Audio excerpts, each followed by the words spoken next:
Chanuka Sameach, and thank you for joining us for this year's Neely Chanuka Spark series. I'm Alissa Zeffren, the director of Neely, and it's an honor to introduce this year's Chanuka Sparks, featuring inspiring Israeli women in our community and our past Neely director and current Neely educator, Emma Katz. Each of our guest speakers will be sharing Divrei Torah and Chizuk on finding light within the darkness of this past year. I would like to start with a few thank yous. Thank you to our guest speakers, Noah Nussbaum, Lizzie Martin, Lior Kakon, Tzipora Zivon, Moria Kohanchi, Esti Wexler, and Or Ruveni, and Emma Katz. I would also like to thank our Neely Chanuka Spark sponsors for their continued dedication to this program. Tonight, I would like us to explore the connection between Chanuka, dedication, and Chinuch, education, and how that connection relates to the symbolism of finding a single cruse of oil, the Pach HaShemen.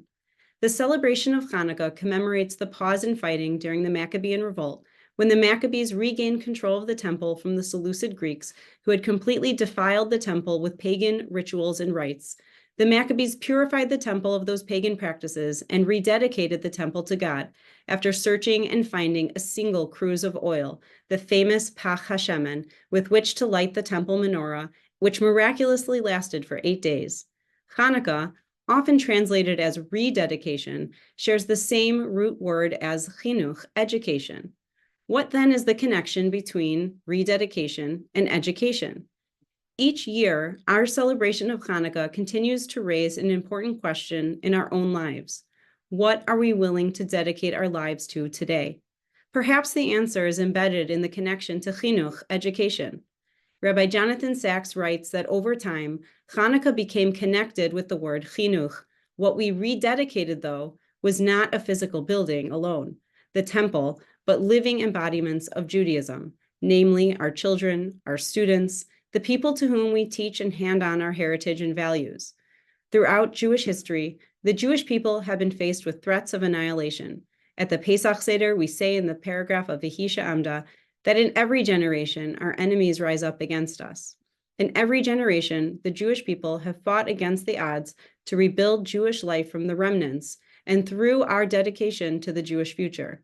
Perhaps that too is part of the symbolism of the Pach HaShemen, the remnant of oil that survived against all odds, symbolic of the survival of the Jewish people. Rav Aaron Lichtenstein writes that rather than implying rededication, Chanuka doesn't imply a return or restoration of a previous state, but rather the creation of a new framework and its implementation. That is the key to the connection between Chanuka and Chinuch. Chinuch, as Rashi explains, is an expression of beginning. Chanuka, then, is not a rededication and a return to the past, but dedication is a call to the future, to commit ourselves to God, to Torah values, and to a new vision of unity among the Jewish people, with the Pach HaShemen lighting the way. Rabbi Jonathan Sachs writes that is why over time, Chanuka went from being the festival of a military victory to a festival of a spiritual and civilizational one. To defend a country physically, you need an army, but to defend a civilization, you need education.